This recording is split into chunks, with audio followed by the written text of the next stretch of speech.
Adventures of the Little Red Train.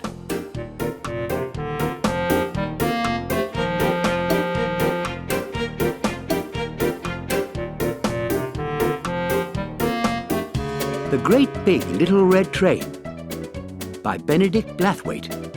Read by Richard Briers.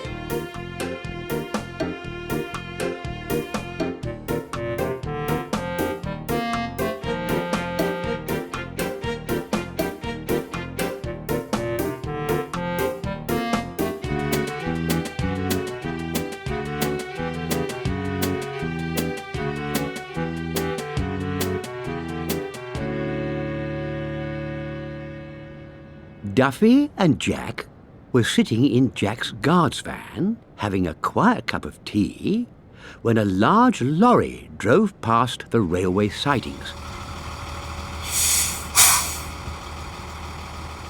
"Haven't you got any work to do, mate?" the lorry driver yelled at Duffy. "I'm not surprised. A train that old and small is no use to anyone. It belongs in a museum or on the scrap heap."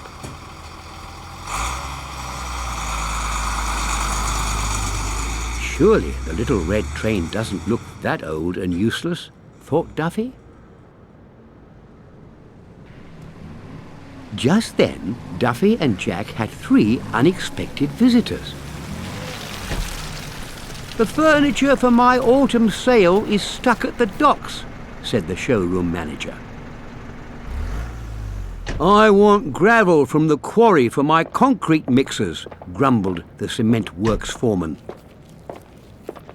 "I need to collect timber from the forest," said the sawmill owner. "Why aren't the lorries delivering by road as usual?" Duffy asked his visitors. "Terrible traffic," they groaned. "Roadworks, breakdowns, faulty traffic lights. We were wondering if the little red train could help us. The old track and trucks are still there somewhere." "We'll see what we can do," said Duffy. "Don't forget the oil can, Jack."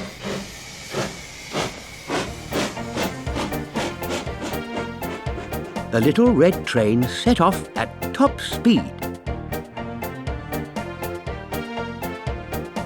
Clickety-clack, clickety-clack, clickety-clickety-clickety-clack.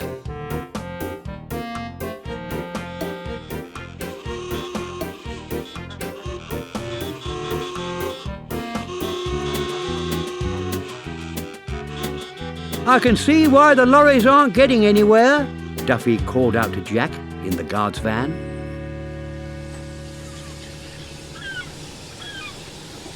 When the little red train reached the docks, Duffy and Jack kept a lookout for the old railway sidings. "Here they are," yelled Jack, jumping down to oil the points.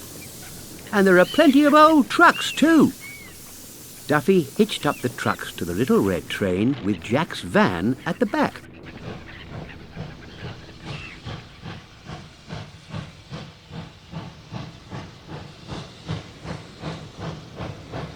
The old railway line led right along the dockside and under a huge crane.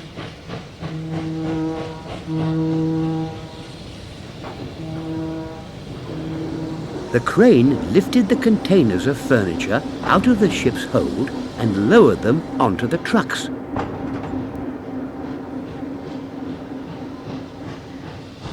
When all the trucks were loaded, the little red train steamed out of the old sidings and back onto the main line. "Off to the quarry now," said Duffy.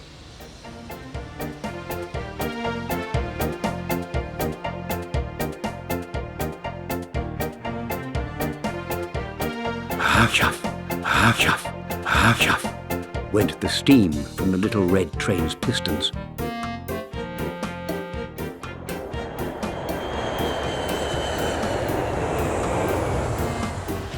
Creak, squeak, went the rusty wheels on the trucks.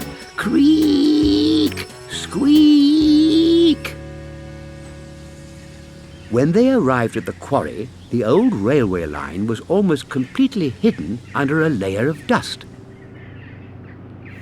"There are a lot of old gravel trucks here," said Jack.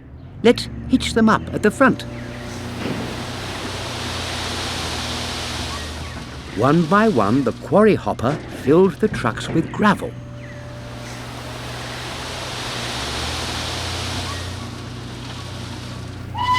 "Off to the forest now," said Duffy. "I hope the little red train is strong enough to pull all these trucks." Huffety-chuffety, huffety-chuffety, huffety-chuffety, puff went the smoke from the little red train's funnel. Creak, screech went the truck wheels on the rusty track. Creak, screech. When they arrived at the forest, Duffy and Jack soon found the overgrown tracks and some flatbed trucks hidden in the brambles. Duffy guided the little red train onto the old tracks and hooked up the trucks at the front.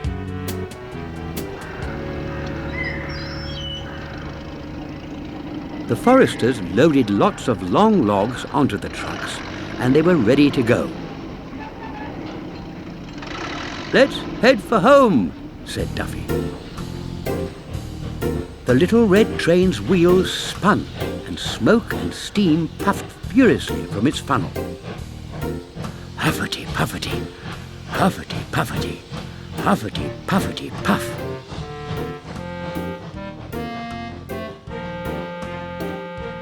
Very, very slowly, the long chain of trucks, with the tree trunks from the forest, the gravel from the quarry, and the furniture from the docks, followed the little red train out onto the main line.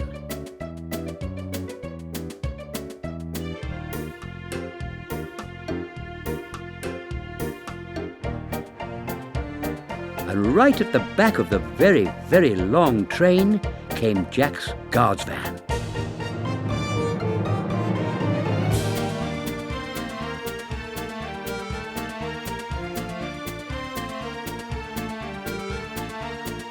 "Ooh, ooh, ee," whistled the great big little red train.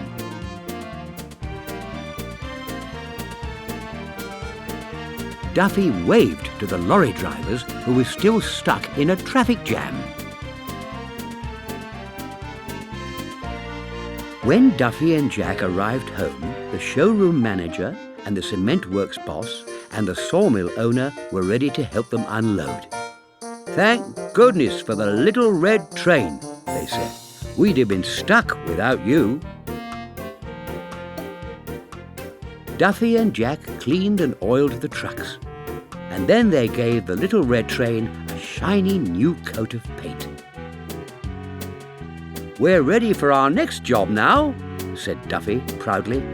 "Well done, little red train."